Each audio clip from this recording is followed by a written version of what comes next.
Bairstow பிரமா நந்தி தமிழ்நாடு முழுவதும் கொடியை தூக்கி மன்னர் ஆட்சியில் ஆண்டவனை பூரா இப்போ பிறப்பில் வெளியே விடுதார். பார்த்துக்கோங்கடா, கண்ணால் பார்த்துக்கோ, காதால் கேட்டுக்கோன்னு விடுற. பார்த்துக்கோங்கடா, எல்லா தமிழ்நாட்டுக்குள்ளே கிடக்கிற அரசியல்வாதி ஒட்டு மொத்தமாக பார்த்துக்கோங்கடா. அவங்க கதை வெளியே ரிலீஸ் ஆகுது. படம் ஷூட்டிங்கு எடுத்தாச்சு. இப்போ அந்த படத்தை ரிலீஸ் பண்ணி நாங்கள் விடுதோம். எப்படி நடித்து எப்படி 2 கையை காலை தோலை தூக்கி போட்டு எவ்வளோ வேத்த கொள்ளுதான் பார்த்தியா. நடிகர் பூரா நடிகர் தான். நடிகர் செஞ்சு நடித்து இவன் கதை எழுதி நாசம் பண்ணி வச்சுட்டு போயிட்டான். இப்போ வெள்ளைக்கார ஆட்சியில் ஆண்டான்லடா, இந்த சென்னை மெட்ராஸில் வெள்ளைக்கார ஆட்சிடா. அவன் கதை இந்த ஜென்மத்தில் கதை எழுதி நாசம் பண்ணி வச்சுட்டு போயிட்டான். இப்போ அவன் குடும்பத்தார் பூமியை பூரா அழிக்கணும். 2 வெள்ளைக்கார ஆட்சியில் உள்ளவன் வெள்ளைக்கார பேரோட அவன் தமிழ்நாட்டில் அமைச்சராக உட்காந்துருக்கான்ல, வெள்ளைக்காரன். புரியுதா? அடுத்து அண்ணா திமுக, கருப்பு சிவப்பு வெள்ளை, அது சேவல் கொடி உள்ள கணக்கு உள்ளவன். அவனுடைய சொக்காரங்கள், அவனுடைய வளர்ப்புகள், அவன் டஜனாக ஏறி உழவு ஓட்டி இறக்குன டஜன் இங்கே உள்ள கிடக்கு பூமியில். யார்? திருச்செந்தூரில் தூக்கி ஆட்டுதே இல்லைடா, எல்லாவனும் கும்பிடுதே இல்லை. அவன் தான் கொடியை தூக்கி அவனுடைய வர்க்கங்கள் 2 தரப்பில் கிடக்கு. அண்ணா திமுகவில் கிடக்கான். அந்த பேர் வச்சுருப்பான். கரெக்டாக பாருங்கடா. பூரா கொடியை தூக்கி ஆட்டினவன் பூரா இந்த செம்மத்தில் தூக்கி போட்டு உட்கார வச்சு நான் உட்காருவேண்டா. அந்த நேரம் என்ன நடக்கு கண்ணால் பாருங்கடா. அந்த செம்மத்தில் உன் மூளையை திரிச்சு பார். நான் கடவுளாக உட்காந்துருக்கேன். நான் எப்பயுமே கடவுள் தான். ஆனால் நீ 7 செம்மமாக தின்னு கொளுத்து மப்பேரி சத்தியவாக்கில் வாங்கி அழித்து பிறக்கி போகிற முட்டாப்பே எல்லாம் முடித்தவொடனே இந்த செம்மத்தில் நான் உட்கார்ந்தவொடனே கடவுள் நான் உட்காந்துருக்கேன், உன் மூளையை வச்சு என்னை பாடுறான்னு விடுதார். உன் மூளை இந்த செம்மத்தில் இந்த 2 தரப்பில் கிடக்கான்லடா, அவனுக்கு பூரா உன் மூளையை வச்சு கடவுள் உட்காந்துருக்காரா அப்படின்னு பார் அப்படிங்கிற கணக்கு விடுதார். புரியுதாடா? இப்போ புரிஞ்சுக்கிட்டேடா? கொடியை தூக்கி மன்னர் ஆட்சியில் ஆண்டவன் பூரா இப்போ உள்ளே கிடக்கான். மந்திரியாக கிடக்கான், எம்எல்ஏ கிடக்கான், எம்பியாக கிடக்கான்.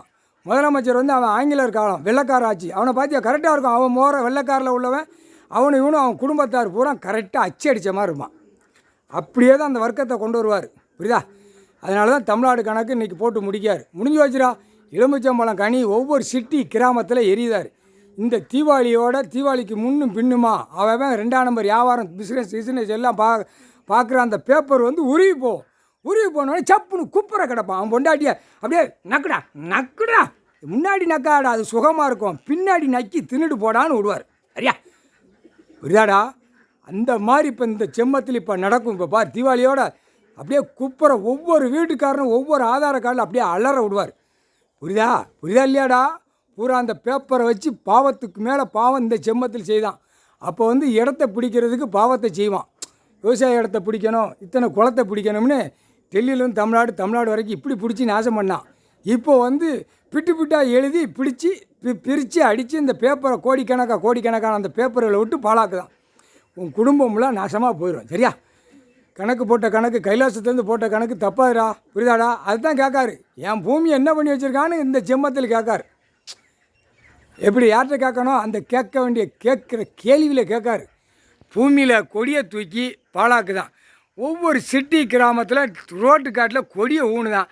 அதெல்லாம் யார் பார்க்கணும், யார் தடுக்கணும்? ஒழுங்காக போடா, விவசாயம் பண்ணி சாப்பிடுங்கடான்னு கொடுக்க வேண்டிய இடத்துல கொடுத்துருந்தா இன்றைக்கி அமைதியாக போவான். அவன் புடுக்கையும் அவன் பொண்டாட்டிகிட்டே இருக்கிற 2 உயிர் தேடத்தில் கெட்டி ஒழுங்காக போவான். இப்போ என்ன ஆட்டத்தில் ஆடுதான்? விரித்து போட்டு ஆடுதான். ஓப்பன் ப்ளஸில் விரித்து போட்டு ஆடுதான். இதெல்லாம் எவ்வளோ பெரிய தப்பா இல்லையா? பூமியை அழிச்சிட்டான்.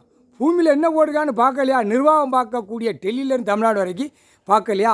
பார்க்க முடியாது. ஏன்னா இவன் அந்த மாதிரி பேப்பரை டெல்லியிலேருந்து தமிழ்நாடு வரைக்கும் அமைச்சர்கள் பூரா உட்கார்ந்து இத்தனை கோடி அப்படின்னு விட்டான். பார்த்தியா? விட்டு நாசம் பண்ணி வச்சுட்டான். அந்த கோடியை விட்டு ஒவ்வொருத்தனும் அரசியல்வாதி இந்த செம்மத்தில் கோடி பேப்பரை சேர்த்து வச்சு உட்கார்ந்து ஆட்டுதான். புரியாதேடா? சேவல் கொடி அங்கே டெல்லி மகாராஷ்டிராவில் சிலையை தூக்கிட்டு அலைவான். லாலுபதி ராஜா விநாயகரை தூக்கிட்டு அலைதாளா? அங்கே அவங்க நாசம் பண்ணி அங்கே இதே கணக்கு தான். இந்தியா நாடு முழுவதும் இந்த 2 பேர்களும் சுற்றின பேக. டெல்லியிலும் தமிழ்நாடு டெல்லி. திருச்செந்தூரில் கும்பிடுறடா, எல்லாம் சிவன் சொத்தை அழிக்கணும், கடவுளோட சொத்தை அழிக்கணும், கடவுள் குடும்பத்தை அழிக்கணும், கடவுள் குடும்பத்தாரை நாசம் பண்ணணும், என்னென்ன மந்திரம் பண்ணணுமோ அத்தனை ஐயமாறு பைகளை வச்சு எல்லாம் என்னென்ன அசிங்கம் பண்ணணுமோ அத்தனை அசிங்கமும் 2 பேரும் பண்ணி நாசம் பண்ணி வச்சுட்டான். கருமத்தை போறீங்களடா, செத்தவனுக்கு அவன்கிட்ட போய் கணக்கு கொடுக்க போறீங்களடா. யார்ட்டா? 3ஆம் நேரத்துக்கு போயிடுவான். மொட்டையை போட்டு அவன்கிட்ட போய் கோயிலில் போய் உட்காந்து கழிப்பான். தமிழ்நாட்டுக்காரப்ப ஏன் எங்கள் குடும்பத்தில் ஒருத்தர் செத்து போனா நீ ஏற்றுக்கோ அப்படின்னு சொல்லி அந்த முக்கில் இருக்கிறவனை போய் போகிறான். இவன்கிட்ட வந்து போக முடியாது. இந்த திருச்செந்தூர்காரப்ப சுத்தமாக என்னமோ தூயமாக இருக்கிற மாதிரி அவன் நினைக்கான். இவன்கிட்ட போக மாட்டாங்க. என்ன காரணம்? இவன் பூரா இடத்துக்களை பூரா அவன் மூளையை திருப்பி எல்லா காகித பேப்பர்களை விதைச்சி அறுக்க விட்டு பாழாக்கி வச்சுருக்கான். இது இவனுடைய சொக்காரங்கள். திருச்செந்தூரில் உள்ள சொக்காரங்க பூரா தமிழ்நாடு ஃபுல்லாக கிடக்காண்டா. பூரா மன்னர் ஆட்சியில் ஆண்டவன், பூரா ஜமீன் காலம், ராஜராஜ சோழன் எல்லாமே உள்ளே கிடக்கான். உள்ளே கிடந்த 2 காலை கையை தோளில் தூக்கி போட்டு அலையுதான். புரியாடா இல்லையாடா? சிவன் குடும்பம் நாசமாக போகணும். சிவன் குடும்பம் உள்ளே வரக்கூடாது. சிவன் குடும்பத்தில் பிள்ளைகளை நம்ம கொல்லணும். அது ஏற்கனவே இந்த 2 பையனும் 3 பிள்ளைகளுமே ஒரு பையனை மூத்த பையனை 5 தலை நாகத்தை 4 தலையை கிள்ளி போட்டான். இந்த 2 பையனும் சேர்ந்து நல்லா புரிஞ்சுக்கோங்கடா.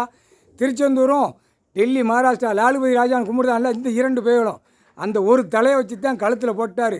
நம்ம வரம் கொடுத்துட்டோம், சத்தியம் பண்ணி கொடுத்துட்டோம், எப்படி மூத்த வேலையை காப்பாற்றோம்னு காப்பாற்றினார்.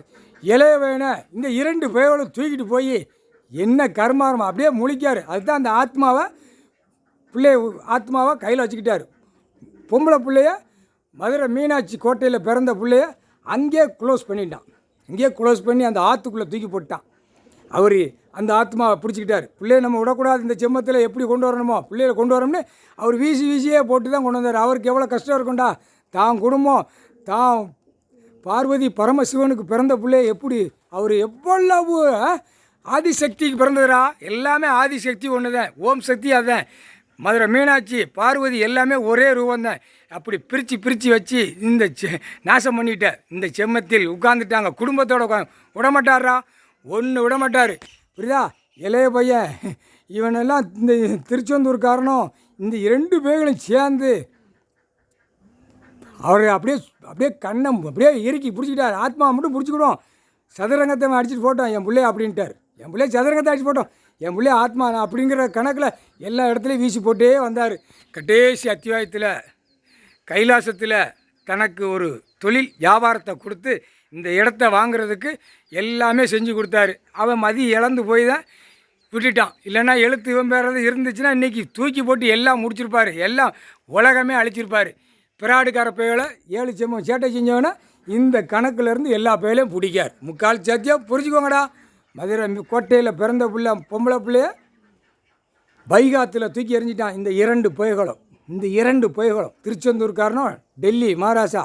அதுக்கு தான் மகாராஷ்டிராவில் தூக்கி போட்டார் மகளை. நீ அங்கே இரு, தமிழ்நாட்டில் தமிழ் வார்த்தை பேசுகிற இடத்துல இளையவன் இவன் இருக்கட்டும் இங்கே அப்படின்னு உட்கார வச்சு இவனுக்கு தான் தலை எழுத்து தாய் தாப்பான குளிப்பாட்டணும், சீராட்டணும், எல்லாமே சுத்தம் பண்ணணும். 7 செம்மம் அழுக்க இளைய பையன் குளிப்பாட்டி எல்லாமே சுத்தமாக ஆக்கணும்.